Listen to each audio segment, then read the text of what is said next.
अजिबात नाही.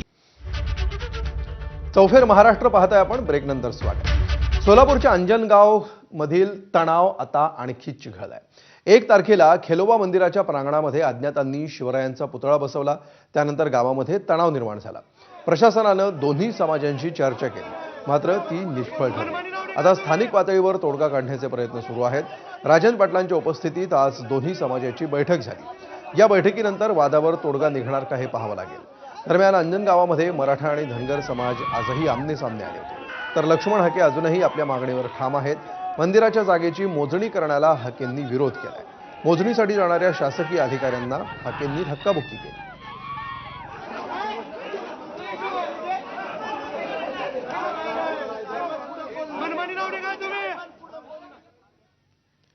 दरम्यान अंजनगावमध्ये आतापर्यंत काय काय झालं बघूया.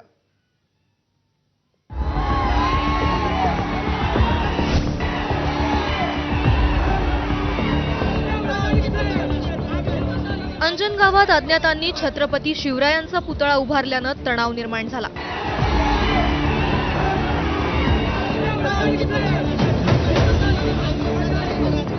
ज्या जागेत पुतळा उभारला ती जागा खेलोबा मंदिर प्रांगणातली आहे.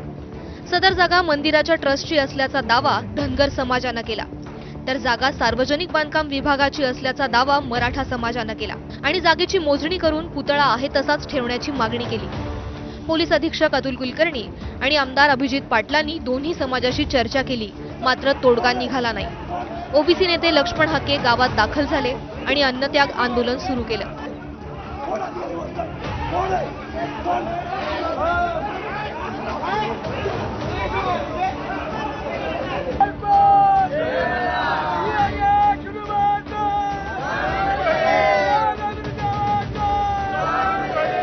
प्रशासनानं धनगर समाजाशी चर्चा केली, मात्र ती निष्फळ ठरली.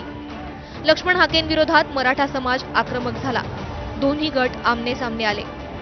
त्यानंतर स्थानिक पातळीवर तोडगा काढण्याचा प्रयत्न सुरू झाला. मराठा आणि धनगर समाजातील प्रत्येकी 2 प्रतिनिधींच्या उपस्थितीत बैठक सुरू झाली. माजी आमदार राजन पाटलांच्या मध्यस्थीनं तोडगा निघण्याची शक्यता आहे. दरम्यान अंजनगावातील पुतळा प्रकरणी लक्ष्मण हाके, अभिजित पाटील आणि गोपीचंद पडळकर यांनी नेमकी काय प्रतिक्रिया दिली आहे बघूया.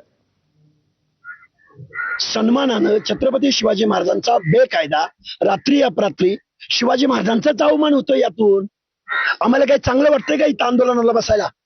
छत्रपती शिवाजी महाराजांच्या पुतळ्याला आमचा विरोध नाही.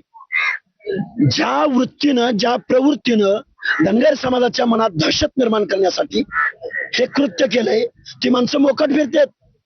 जी बाहेरगावची लोक आलीत, जे अंजनगाव खेलोबाच्या लोकांचा ऑलमोस्ट सगळा विषय संपलेला होता, परंतु जी बाहेरगाववरून लोक येत आहेत, जे हुर्रे करतायत आणि त्यामुळे त्या ठिकाणी ही चर्चेला त्या ठिकाणी मूर्त रूप येत नाही. जे ह्या अंजनगाव खेलोबा देवस्थानचे जे मुख्य आहेत ते त्यांची सर्व महाराज म्हणजे त्यांच्यातले प्रमुख अप्पा वाघमोडे असतील वगैरे, आणि त्या बाजूची काही 4-5 लोक, ह्या बाजूची 4-5 लोक, ह्यांच्यावर हा विषय तोडगा निघेल. कारण गावातले लोक उद्या गावात एकमेकाची तोंड बघायचे, राहायचंय, शेजारी शेजारी शेत आहे, ताटात जेवलेली आहे ती, उद्या 1 महिन्याने यात्रा आहे, हे सगळं सलोख्याचं वातावरण निर्माण करायचं.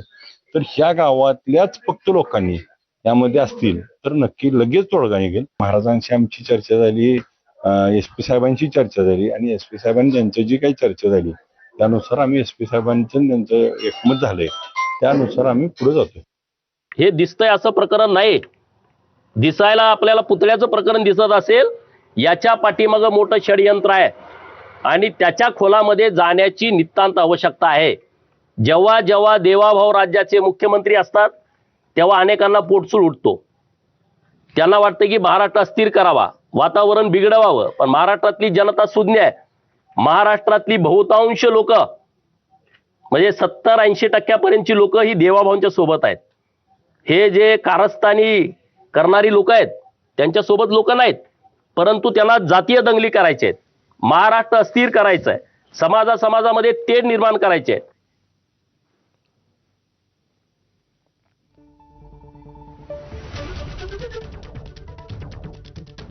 तर माढ्यातील अंजनगाव खेलोबा प्रकरणी तोडगा निघण्याची शक्यता. माजी आमदार राजन पाटलांच्या उपस्थितीमध्ये दोन्ही समाजांची सध्या बैठक होते आहे. मात्र बैठकीनंतर देखील वादावर तोडगा निघेल का याची सध्या प्रतीक्षा आहे.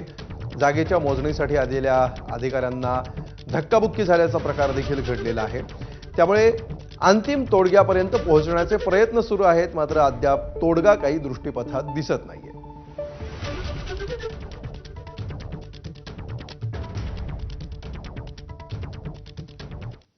तर आणखी एक महत्त्वाची अपडेट ती म्हणजे अंजनगावमध्ये पुतळा बसवणाऱ्या व्यक्तीचे जबाब नोंदवायला सुरुवात झाली आहे. देवस्थानाची जागा असल्यास पुतळा काढून घेणार असं देखील आता कळतं आहे. त्यामुळे ज्या मूळ कारणावरून या सगळ्या वादाला सुरुवात झालेली होती तो वाद होता पुतळा बसवण्याचा आणि ज्या जागेमध्ये हा पुतळा बसवण्यात आला त्या जागेबाबतचा. त्यामुळे याविषयीच्या काही प्रक्रिया आता पुढे जाताना दिसत आहेत.